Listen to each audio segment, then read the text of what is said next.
ചെല്ല് വല്ല മുറിവും പറ്റും. മുറിവ് പറ്റുന്നത് ചിലപ്പോ നിങ്ങൾക്കാണെങ്കിലോ? എന്റെ പേര് കോണോഹമാറു എന്നാണ്. ലോർഡ് മൂന്നാമന്റെ കൊച്ചുമകൻ, നറൂട്ടോയുടെ പ്രിയപ്പെട്ട ശിഷ്യൻ.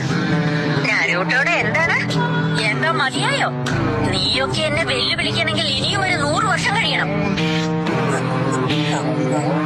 നീ നറൂട്ടോയുടെ പ്രിയപ്പെട്ട ശിഷ്യനാണെന്നാ കരുതി.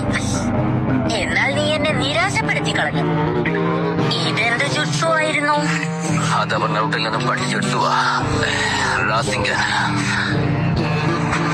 ഇത്ര പവർഫുള്ളായ ജുട്സു ഉപയോഗിക്കാനും മാത്രം ആ പയ്യന് കഴിവുണ്ടോ? എന്തായാലും കുറച്ചു വർഷം കൂടി കഴിയുമ്പോൾ നീ ഒരു അസാധ്യ ഷിനോബി തന്നെയായി മാറും.